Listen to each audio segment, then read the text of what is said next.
بسم الله الرحمن الرحيم. اللهم صل على سيدنا ومولانا محمد معدن الجود والكرم وآله وبارك وسلم. بسم اللہ الرحمن الرحیم. رمضان المبارک کی عظمت، حرمت اور فضیلت والا مہینہ ہے۔ رمضان المبارک میں قرآن نازل ہوا، آپ صلی اللہ علیہ وسلم کو نبوت کی بشارت دی گئی۔ اس مہینے میں قیام اللیل، اجتماعیات، تلاوت قرآن، دعا، انفاق فی سبیل اللہ، لیلۃ القدر اور اعتکاف پاک انسان بے پناہ ثمرات حاصل کر سکتا ہے۔ رمضان المبارک ہجری قمری سال کا 9واں مہینہ ہے، جس میں صبح صادق سے غروب آفتاب تک چند امور سے قربت خدا کی نیت سے پرہیز کیا جاتا ہے، مثلا کھانا پینا اور بعض دوسرے مباح کام ترک کر دیے جاتے ہیں۔ شرعی زبان میں اس ترک کا نام روزہ ہے، جو اسلام کی ایک اہم ترین عبادت ہے۔ رمضان عربی کا لفظ ہے، جس کا اردو میں معنی شدت حرارت کے ہیں، یعنی اس ماہ میں اللہ تعالیٰ روزے کی برکت اور اپنی رحمت کے ذریعے اہل ایمان کے گناہوں کو جلا دیتے ہیں اور ان کو بخشش فرما دیتے ہیں۔ رمضان رمز سے ماخوذ ہے، جس کے معنی دھوپ کی شدت سے پتھر، ریت وغیرہ کے گرم ہونے کے ہیں، اس لیے جلتی ہوئی زمین کو رمضان کہا جاتا ہے۔ اور جو پہلی دفعہ روزے واجب ہوئے تو ماہ مبارک رمضان سخت گرمیوں کے ایام میں پڑا تھا۔ جب روزوں کی وجہ سے گرمیوں کا احساس بڑھا تو اس مہینے کا نام رمضان پڑ گیا۔ رمضان المبارک کی آمد ہے، گویا یہ مہینہ نیکیوں اور اطاعت کے لیے موسم بہار کی طرح ہے۔ اس لیے رمضان المبارک سال بھر کے اسلامی مہینوں میں سب سے زیادہ عظمتوں، فضیلتوں اور برکت والا مہینہ ہے۔ رمضان کا روزہ فرض اور تراویح نفل سنت موقتہ ہے۔ اس ماہ میں اللہ تعالیٰ اہل ایمان کو اپنی رضا، محبت و عطا، اپنی ضمانت و الفت اور اپنے انوارات سے نوازتا ہے۔ اس مہینے میں ہر نیک عمل کا اجر و ثواب کئی گنا بڑھا دیا جاتا ہے۔ جب اہل ایمان اور احتساب کی شرط کے ساتھ روزہ رکھا جاتا ہے تو اس کی برکت سے پچھلی زندگی کے تمام صغیرہ گناہ معاف ہو جاتے ہیں۔ اس ماہ میں ایک نیکی فرض کے برابر اور فرض 70 فرائض کے برابر ہو جاتا ہے۔ ایک رات جسے شب قدر کہا جاتا ہے، وہ 1000 مہینوں سے افضل قرار دی گئی ہے۔ یہ صبر کا مہینہ ہے اور صبر کا بدلہ جنت ہے۔ یہ ہمدردی اور خیر خواہی کا مہینہ ہے۔ اس میں مومن کا رزق بڑھا دیا جاتا ہے۔ اس ماہ میں 3 عشرے ہوتے ہیں، پہلا عشرہ رحمت کا، دوسرا مغفرت کا اور تیسرا جہنم سے آزادی کا۔ اللہ تعالیٰ نے اپنی تمام مخلوقات میں انسان کو اشرف و اکرم بنا دیا ہے۔ اس کی فطرت میں نیکی و بدی، بھلائی اور برائی، تابعداری و سرکشی اور خوبی و خامی دونوں ہی قسم کی صلاحیتیں اور استعدادیں یکساں طور پر رکھ دی ہیں، جیسا کہ اللہ تعالیٰ نے سورہ بقرہ میں فرمایا۔ ترجمہ: اے ایمان والو، فرض کیا گیا تم پر روزہ جیسے فرض کیا گیا تھا تم سے اگلوں پر، تاکہ تم پرہیزگار ہو جاؤ۔ چند روز ہیں گنتی کے، یہی تقوی و پرہیزگاری ہے۔ جو روزے کا اکثر مقصد ہے، تقوی کا معنی ہے نفس کو برائیوں سے روکنا۔ حضور اکرم صلی اللہ علیہ وسلم نے فرمایا، ہر چیز کی زکوٰۃ ہے اور انسان کے بدن کی زکوٰۃ روزہ ہے۔ آپ صلی اللہ علیہ وسلم نے فرمایا، میں دنیا میں سے 3 چیزوں سے محبت کرتا ہوں: موسم گرما کا روزہ، راہ خدا میں تلوار چلانا اور مہمانوں کا احترام کرنا۔ ایک صحابی نے حضور اکرم صلی اللہ علیہ وسلم سے عرض کیا، اے اللہ کے رسول صلی اللہ علیہ وسلم، مجھے کسی ایسے عمل کا حکم دیجیے جس سے اللہ تعالیٰ مجھے نفع دے۔ آپ صلی اللہ علیہ وسلم نے ارشاد فرمایا، روزہ رکھا کرو، اس کی مثل کوئی عمل نہیں۔ سنن نسائی۔ قرآن و حدیث کی روشنی میں روزے کی فرضیت و فضیلت۔ قرآن حکیم میں روزے کی فرضیت کے بارے میں اللہ تعالیٰ نے سورہ بقرہ 183 میں فرمایا ہے۔ ترجمہ: اے ایمان والو، تم پر اسی طرح روزے فرض کیے گئے ہیں جیسا تم سے پہلے لوگوں پر فرض کیے گئے تھے، تاکہ تم پرہیزگار بن جاؤ۔ حضور اکرم صلی اللہ علیہ وسلم نے ارشاد فرمایا ہے۔ ترجمہ: روزہ جہنم کی آگ سے ڈھال ہے، جیسے تم میں سے کسی شخص کے پاس لڑائی کی ڈھال ہو۔ سنن نسائی۔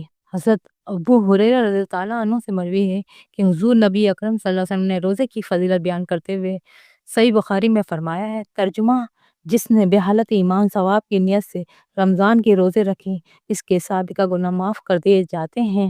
حضرت ابو ہریرہ رضی اللہ عنہ سے مروی ہے کہ حضور اکرم صلی اللہ علیہ وسلم نے فرمایا، آدم کے بیٹے کا نیک عمل 10 گنا سے لے کر 700 گنا تک آگے جتنا اللہ چاہے بڑھایا جاتا ہے۔ اللہ تعالیٰ نے فرمایا ہے، روزہ اس سے مستثنیٰ ہے، کیونکہ وہ میرے لیے اور میں ہی اس کی جزا دوں گا۔ ابن ماجہ۔ مندرجہ بالا حدیث مبارک سے یہ چیزیں واضح ہوتی ہیں کہ اعمال صالح کا ثواب صدق نیت اور اخلاص کی وجہ سے 10 گنا سے بڑھ کر 700 گنا تک، بلکہ بعض دفعہ اس سے بھی زیادہ ہوتا ہے۔ لیکن روزے کا ثواب بے حد اور بے اندازہ ہے۔ یہ کسی ناپ تول اور حساب کتاب کا محتاج نہیں، اس کی مقدار اللہ تعالیٰ کے سوا کوئی نہیں جانتا۔ روزے کی اس قدر فضیلت کے درج ذیل اسباب ہے۔ روزہ لوگوں سے پوشیدہ ہوتا ہے، اسے اللہ کے سوا کوئی نہیں جان سکتا، جبکہ دوسری عبادتوں کا حال لوگوں کو معلوم ہو سکتا ہے۔ اس لحاظ سے روزہ خالص اللہ تعالیٰ کے لیے ہی ہے۔ روزے میں نفس کشی، مشقت اور جسم کو صبر و برداشت کی بھٹی سے گزارنا پڑتا ہے۔ اس میں بھوک، پیاس اور دیگر خواہشات نفسانی پر صبر کرنا پڑتا ہے، جبکہ دوسری عبادتوں میں اس قدر مشقت اور نفس کشی نہیں ہے۔ روزے میں ریاکاری کا عمل دخل نہیں ہوتا، جبکہ دوسری عبادات مثلا نماز، حج، زکوٰۃ وغیرہ میں ریاکاری کا شائبہ ہو سکتا ہے۔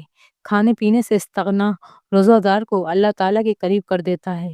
روزہ کے ثواب کا علم اللہ تعالیٰ کے سوا کسی کو نہیں، جبکہ باقی عبادات کے ثواب کو اللہ تعالیٰ نے مخلوق پر ظاہر کر دیا ہے۔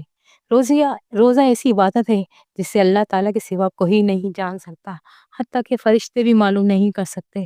جزا صبر کی کوئی حد نہیں، اس لیے رمضان کے روزوں کی جزا کو بے حد قرار دیتے ہوئے اللہ تعالیٰ نے اس کو اپنی طرف منسوب کیا کہ اس کی جزا میں ہوں۔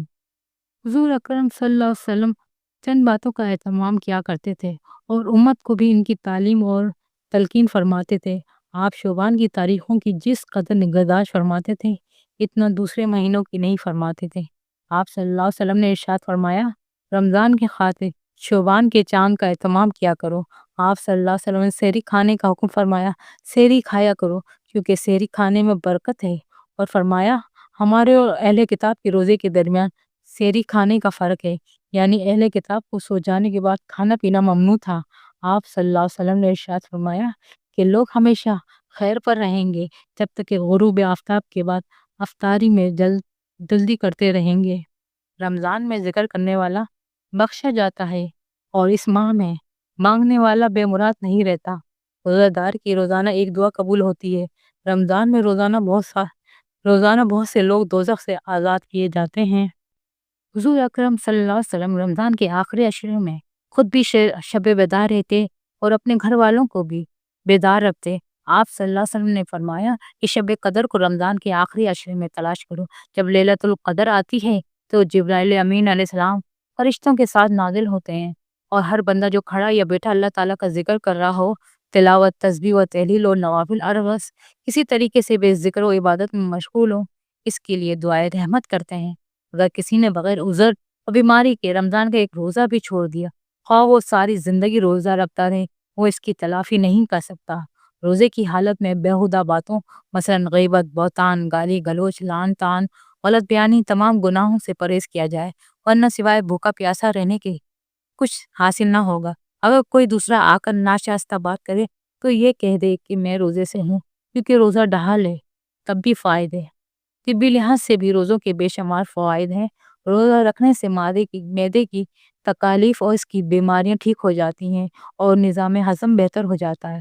روزہ شوگر لیول، کولیسٹرول اور بلڈ پریشر میں اعتدال لاتا ہے۔ روزے کے دوران خون کی مقدار میں کمی ہو جاتی ہے اور اس کی وجہ سے دل کو انتہائی فائدہ مند آرام پہنچتا ہے۔ روزے سے جسمانی کھچاؤ، ذہنی تناؤ، ڈپریشن اور نفسیاتی امراض کا خاتمہ ہوتا ہے۔ روزہ رکھنے سے موٹاپے میں کمی واقع ہوتی ہے اور اضافی چربی ختم ہو جاتی ہے۔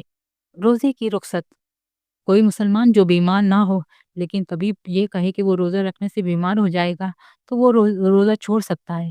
حاملہ یا دودھ پلانے والی عورت کو اگر روزہ رکھنے سے اپنی یا بچے کی جان کا یا اس کے بیمار ہو جانے کا اندیشہ ہو تو اس کو بھی اجازت ہے۔